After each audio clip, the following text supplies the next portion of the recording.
Donc, un grand bonjour à tous. Voilà, donc tout le monde est là, a priori. Je suis contente de vous retrouver. Donc, du coup, bienvenue dans ce tout nouveau webinaire consacré pour la toute première fois au mandat Easy Action Citoyen, donc un mandat disponible dans notre contrat, dans notre offre d'assurance vie, dans la modalité mandat d'arbitrage. Et j'ai le plaisir d'avoir avec moi aujourd'hui donc Adrien Roser, qui est gérant de portefeuille et surtout responsable adjoint de la sélection d'OPC externe et responsable de l'ISR chez BPE. Bonjour Adrien. Bonjour à tous.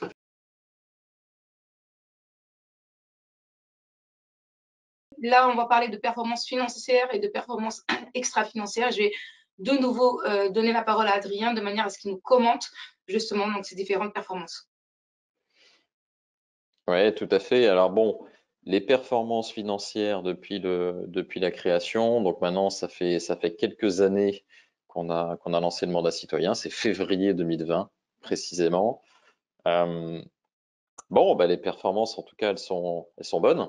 Ça c'est important. Les performances sont bonnes. Vous voyez depuis un an en year to date, depuis la création, on affiche quand même 36,8% de performance. C'est assez intéressant, et c'est vrai que si on rapporte ça en annualisé depuis la création, ça fait du 18,5% effectivement par an. Bah oui, c'est plutôt un beau rendement, hein. J'espère que ça va continuer dans le temps, mais dans le contexte actuel, effectivement, vous avez les assurances vie, les fonds euros, les livrets qui rapportent pas grand-chose. Ouais, non, c'est vrai que les performances sont intéressantes. C'est un type d'investissement aussi qui a entraîné beaucoup de collectes, beaucoup de flux. Vous avez dû voir qu'on en a beaucoup parlé. Il y a beaucoup de création de sociétés aussi dans ces domaines-là. Donc voilà, effectivement, les performances de ce mandat depuis sa création, bah, vous les avez sous les yeux, et elles sont assez intéressantes. Alors, performance extra-financière à présent. Là, ici, il s'agit des dernières performances en date, donc pour le coup, du mois de janvier 2022, donc à l'issue du second semestre 2021. Ouais, voilà, bah là, ça c'est un point qui est clé, qui est très important dans le mandat citoyen.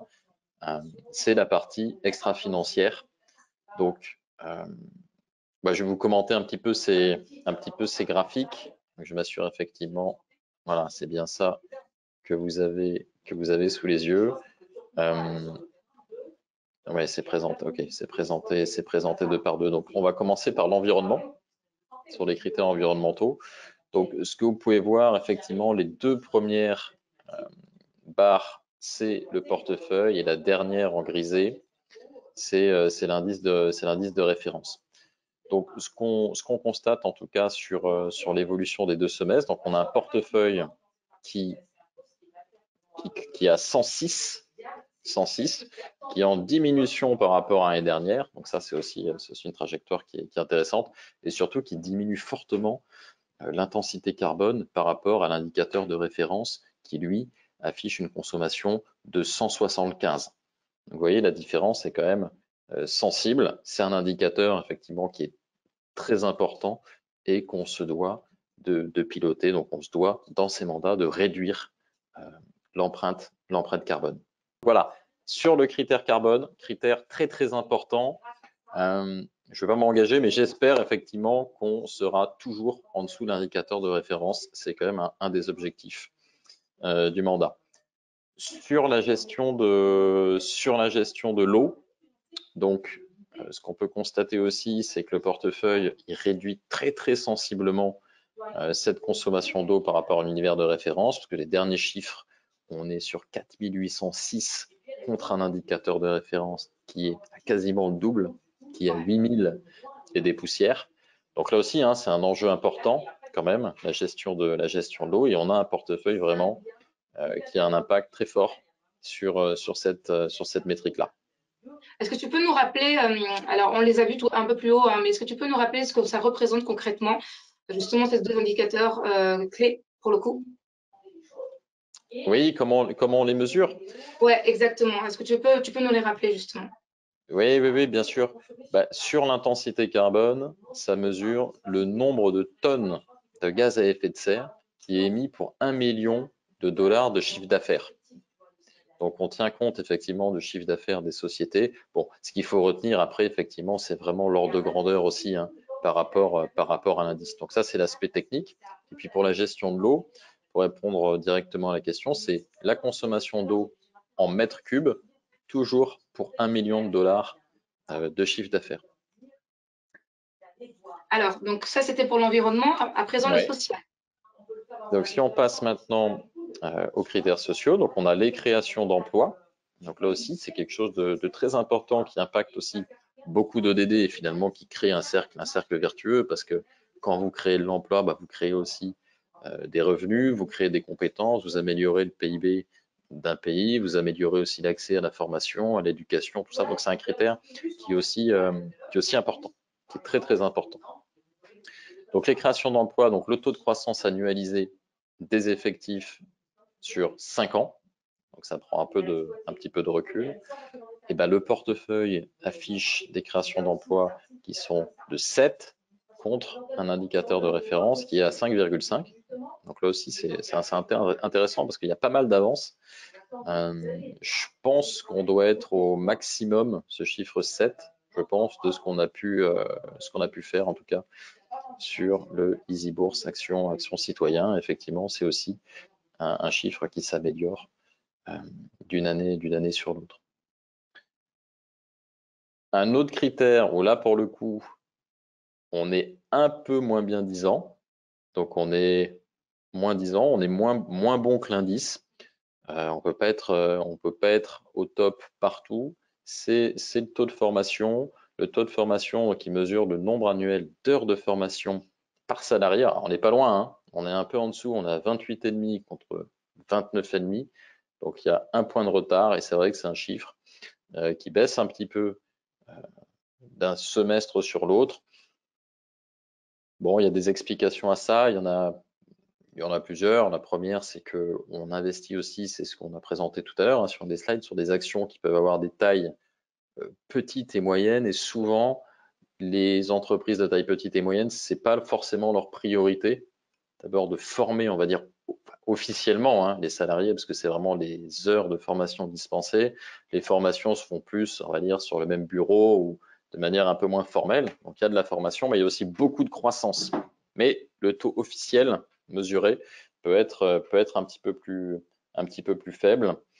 Et puis on a eu effectivement sur les fonds sélectionnés sur la partie globale, partie internationale, une dégradation de ce score sur nos fonds qui s'explique plutôt par des mouvements qui ont été faits à l'intérieur des fonds. Donc, on va voir, on va essayer bien sûr d'améliorer un petit peu ce taux de formation. Mais bon, c'est notre seul critère qui est en dessous sur 6. Si on passe maintenant à la gouvernance, donc on a le taux d'indépendance, je vais rappeler la définition, qui mesure la proportion de membres indépendants au sein des conseils d'administration. Là, c'est le chiffre qu'il faut regarder, du coup, c'est 70,5, c'est le dernier. On recule un peu par rapport à l'année dernière, mais on reste devant l'indice. On reste devant l'indice, ça c'est l'essentiel. On a un petit peu de marge d'avance.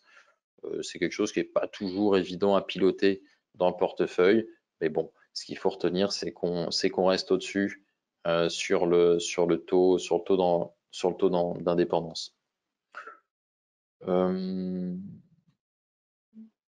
D'ailleurs, on repasse devant. L'année dernière, c'était l'inverse. On était en dessous, on était derrière sur le taux d'indépendance et devant sur le taux de formation. Cette année, il y a eu une inversion de cette tendance par rapport aux arbitrages qu'on a pu réaliser. On y reviendra peut-être tout à l'heure. Et puis enfin, le taux de féminisation du portefeuille. Là aussi, on affiche un 32,2 qui est au-dessus de l'indice de référence. On avait fait mieux l'année dernière parce qu'on avait une exposition un petit peu différente, notamment sur les émergents. En revanche, on avait une marge qui était très importante. C'est ça aussi, un extra-financier, c'est des choses qui se pilotent. Ça peut pas aller toujours que dans un sens.